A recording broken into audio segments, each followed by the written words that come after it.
Mesdames et messieurs, bonsoir. Vous êtes bel et bien sur Agri TV. C'est l'heure de votre journal. D'abord les titres.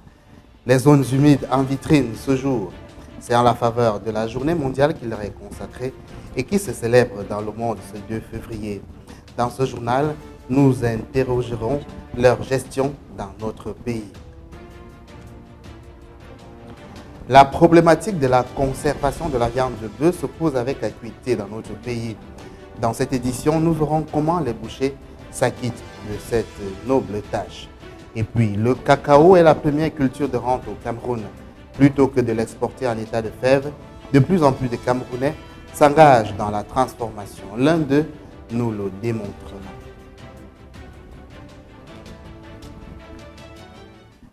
Bienvenue au journal. Ce 2 février se célèbre la Journée mondiale des zones humides édition 2018. Au Cameroun, l'esplanade de la mairie de Yaoundé 6e a offert son espace au ministère de l'Environnement, de la Protection de la Nature et du Développement durable pour une réflexion sur ce qui est fait pour protéger ce qui reste des zones humides en terre camerounaise. Compte rendu, Nicolas Bossolo, André Marimbida. Il faut désormais compter sur les zones humides pour extirper le développement national des eaux boueuses de la précarité. Cette assurance a insufflé une évidente animation chez ce petit public massivement venu ici à la mairie de Yaoundé 6e pour célébrer les vertueuses valeurs d'une journée internationale des zones humides. Le thème est lui également tout ce qu'il y a d'évocateur. Il y avait aussi les grands hiérarques du vécu environnemental sous le ciel camerounais. Le ministre Pierre Ailé de l'Environnement, de la Protection de la Nature et du Développement durable, son ministre délégué Nana Aboubakar Diallo, le maire hôte Jacques Yoki Onana. Ce dernier, tout en saluant la décision gouvernementale qui a fait de la commune de Yaoundé 6e la capitale, même éphémère, des zones humides au Cameroun, a appris que dans son unité de commandement, 7 zones humides ont été identifiées et 200 logements y ont été construits, souvent dans l'anarchie totale. Des réalités au retentissement national et au sujet desquelles Pierre Ailé, dans son discours, a promis une résorption qui considérera aussi les récurrents méfaits des changements climatiques et la progression météorique de l'urbanisation. Le ministre a également convié les autorités municipales à s'inspirer de l'exemple Yoki Onana pour stimuler une effervescence nécessaire pour sauver les zones humides d'une éradication qui arrive avant la construction d'un duplex ou d'un élevage de porcs. Toujours dans le laïus du détenteur du portefeuille de l'environnement, l'assimilation d'une sagesse d'après laquelle les zones humides contribuent à la diversité de l'écosystème et génèrent l'essentiel des attributs du sol. Au-delà des acclamations qui ont donné beaucoup d'animation à cette journée mondiale des zones humides, comme vous l'avez certainement remarqué dans le reportage précédent, celui qui arrive se veut une description claire de ce que signifie une zone humide au Cameroun, avec notamment l'accroissement des projets d'urbanisation et la réalité du changement climatique. Un contexte qui a fini par imposer un réel débat sur ce qui doit être fait pour sauver ces espaces vitaux de l'extinction imminente. Nicolas Bossolo et André Marimbida. Encore une expression compliquée, sortie du jargon jésuitique des érudits de l'ozone et de la chlorophylle. Il a fallu un 2 février comme celui-ci pour explorer le canevas définitionnel d'une histoire de zone humide. Avant l'explication de l'expert, sachez déjà qu'il ne s'agit pas de ces urines que votre chat laisse très souvent sur le canapé. Encore moins de l'humidité qui ruisselle sur une bouteille de bière récemment extirpée d'une glacière. Selon la convention de Ramsar, la zone humide est une étendue d'eau, un lac artificiel, un lac naturel, dont une étendue d'eau dont la profondeur à marée basse n'atteint pas 6 mètres de profondeur. De manière plus facile, le marécage est une zone humide. Donc les lobbies, comme le commun des citoyens aime bien le dire, sont des zones humides. Même après ces explications, d'autres angoisses fleurissent et encombrent les discussions du soir. Que vaut l'honorabilité d'un lobby qui n'est digne que pour offrir un précaire asile aux crapauds et un nauséeux habitacle aux moustiques? Il y a également le vrombissement de ces bétonneuses qui annoncent un building sur là où ce canard prend sa sieste. Oui, aujourd'hui, la principale menace des zones humides au Cameroun, vous le savez si bien, avec l'accroissement de la population, on a un problème d'urbanisation. Donc les populations sont en quête des terrains en vue de se construire. Alors, ce qui est contraire à la sécurisation du domaine privé de l'État. La zone humide a un double rôle écologique et culturel pour notre environnement. Comme atout écologique, elle joue un rôle d'épuration de l'eau. Alors, l'eau que nous consommons dans nos ménages, dans nos foyers, si elles n'ont pas d'abord le premier filtre naturel, cette eau est inconsommable pour nos populations. Et de deux, sur les aspects de changement climatique, les zones humides contiennent des tourbières qui absorbent la chaleur. Donc vous voyez donc que les zones humides sont primordiales pour notre environnement. Vous avez aussi le cas de ces gens persuadés par Dieu seul sait qui que ces marécages sont des miracles de l'agriculture. Quand vous y sémez des choses, ce qui émergerait de l'humus vous laisserait groggy. Une fois encore, l'expert nuance certaines idées reçues.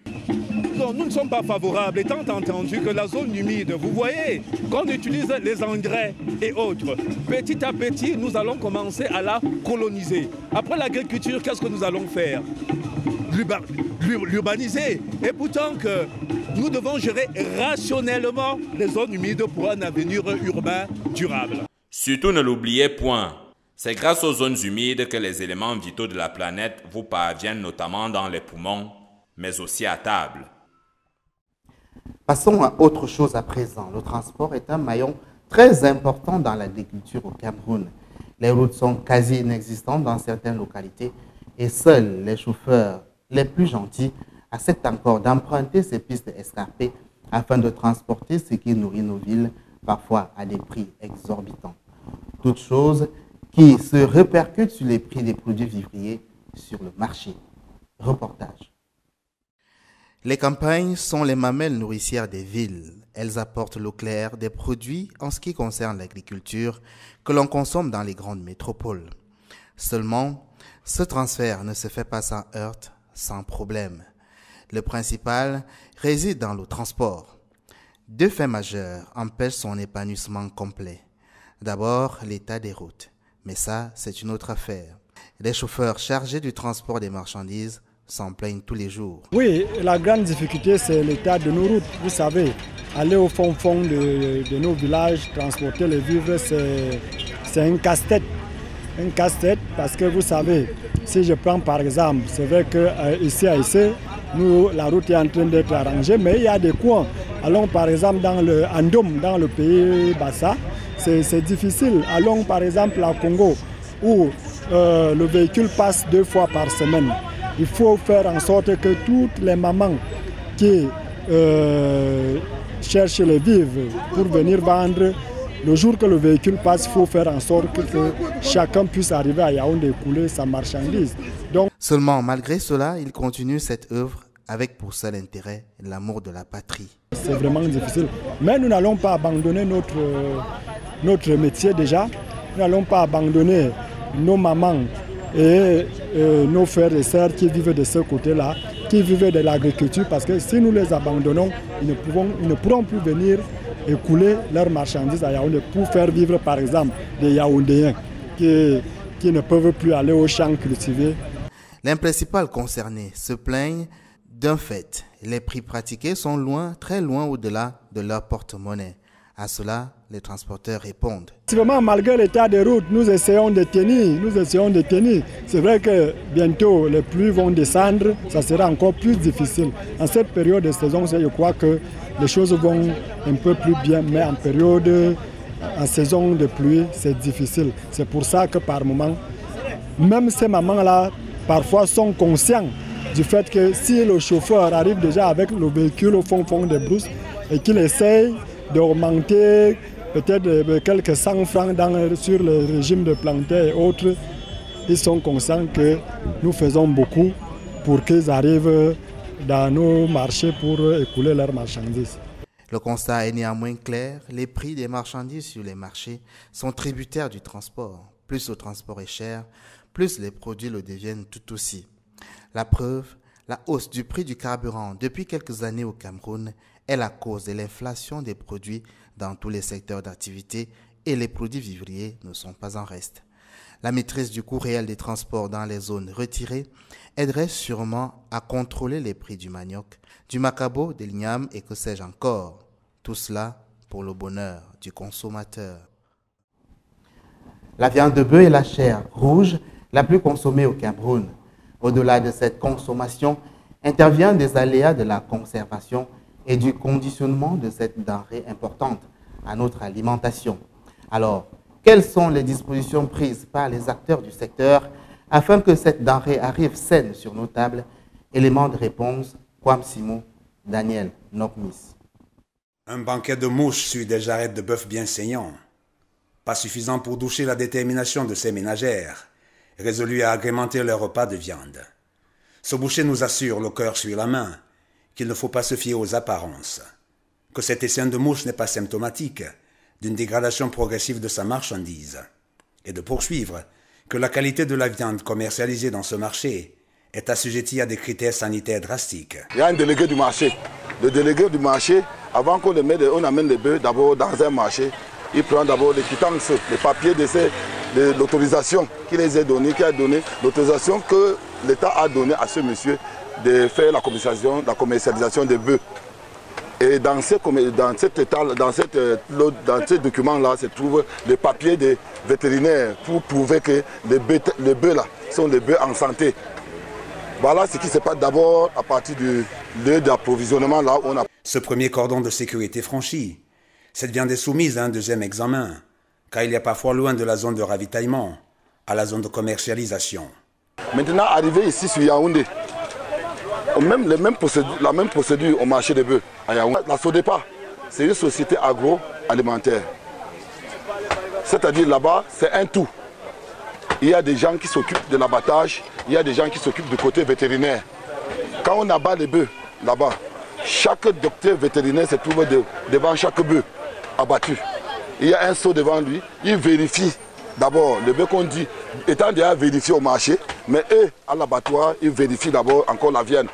Mais tout ce bœuf ne se vend pas toujours en une journée, car nous ont confié ces bouchers, l'offre est souvent supérieure à la demande. Se pose alors l'épineux problème de la conservation, dans le respect des canons sanitaires idoines. Un obstacle que ces commerçants ont appris à contourner. On a prévu des frigos. Et il y a des chambres frigorifiques que nous avons à travers les gens qui ont des poissonneries. Vous comprenez, parce qu'ici au 8e par exemple, il y a une poissonnerie là avec une chambre frigorifique où nous mettons toutes les viandes qui restent, le reste des viandes. On les garde là-bas jalousement. Le matin, on les trouve fraîches comme c'est. Un conseil avant d'acheter de la viande de bœuf dans les marchés. Assurez-vous qu'il porte une estampille verte, synonyme de certificat de conformité. Faisons tout de suite un tour dans nos cacaoyères pour nous rendre compte qu'il est derrière nous le temps où le cacao n'était fait que pour l'exportation. En vue d'en retirer un bénéfice plus grand, les Camerounais se mettent de plus en plus à la transformation du fruit de leur labeur, une activité qui leur réussit bien. La preuve dans ce reportage. C'est en Kolso, dans l'arrondissement de Yaoundé 7e, que nous rencontrons M. Aïssi Timi, planteur de cacao qui, au fil des ans, s'est découvert un génie, celui de la fabrication des machines agricoles pour la transformation agroalimentaire, particulièrement du cacao. Des machines dont il connaît parfaitement l'usage.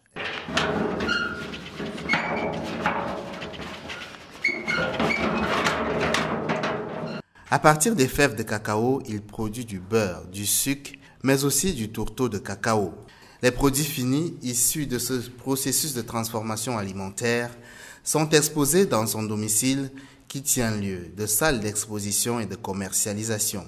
Relevons au passage que ces produits sont, chacun en ce qui le concerne, riches en vertus alimentaires et thérapeutiques à plusieurs niveaux. Les maux de l'organisme, le diabète, la typhoïde, cacaoyer. Et avec ça... Les blocages ici sont nombreux. Malgré le foisonnement de programmes et de projets dans le domaine de l'agriculture, Et partant du cacao, ce monsieur n'a jamais bénéficié d'une aide quelconque. Cet état de choses est inexplicable selon lui. Qu'à cela ne tienne, il reste inébranlable. Pour preuve, ses rêves restent intacts. Je suis animé toujours d'un sens affûté de la recherche de fabriquer les outils. Je fabrique les outils. J'ai dans mes outils d'atelier plusieurs outils, des sous-outils que j'utilise fabriqués par moi-même pour pouvoir faciliter les réparations. Donc ça veut dire qu'à tout bout de moment où j'ai des opérations à faire, même comme vous avez vu le poste de soudure, c'est moi-même qui le fabrique. Le cacao est une plante produite au Cameroun et doit par conséquent servir aux besoins des Camerounais. Une initiative comme celle de ce chercheur doit faire tache d'huile et servir d'exemple aux autres. Lorsque l'on achète un ananas, on le pèle, on consomme sa chair et la peau de l'ananas va à tous les coups à la poubelle. Et pourtant, savez-vous qu'on peut l'utiliser à d'autres fins? Halte donc au gaspillage, il y a des choses à faire avec la peau d'ananas. Comme nous le montre ce reportage de Kwam Simon et de Daniel Nokmis. Cette poubelle est vide de peau d'ananas. Or, nous a confié ce vendeur ambulant la quantité d'ananas découpés en menus morceaux et conditionnés dans des emballages plastiques non biodégradables avoisinent au quotidien les 5 tonnes dans ce marché de Yaoundé. Ces peaux qui n'ont pas droit de citer dans une poubelle ont bien une destination. La vérité, c'est que ces vendeurs ambulants se gardent bien de les jeter. Elles constituent pour eux un supplément de revenus, car ils les vendent à des fabricants d'un jus très célèbre au Cameroun, un jus à qui ces peaux confèrent un parfum exquis. D'aucunes viennent prendre pour le foléré, comme les vendeuses de foléré, pour faire l'économie peut-être, les arômes, les ceci, les cela, et pour avoir une bonne saveur peut-être. En sus de constituer un des ingrédients du jus d'oseille, appellation française du foléré, les peaux d'ananas seraient prisées par les éleveurs porcins, mais aussi par les hommes, pour leur vertu amincissante. La majorité même prennent pour les porcs, comme peut-être là maintenant. Ça ne peut plus aller peut-être dans la mamie de foléré. Donc les porcs consomment aussi pour l'amaigrissement des porcs. Là. Et même pour l'homme peut-être, la tisane. Tu bois ça, ça te fait perdre le poids. Ce commerce de peaux d'ananas est un bel exemple d'utilisation rationnelle des denrées alimentaires qui sont très souvent jetées, faute de débouchés. Vous l'aurez donc compris, mesdames et messieurs, dans ce monde, rien ne s'invente, rien ne se crée, mais tout se transforme. Nous sommes arrivés au terme de cette session d'information sur AgriTV. Merci à tous ceux qui ont participé à son élaboration. Merci surtout à vous de l'avoir suivi. L'information continue sur notre portail www.agritv.cm. Vous servir fait notre plaisir. Bonsoir et à bientôt.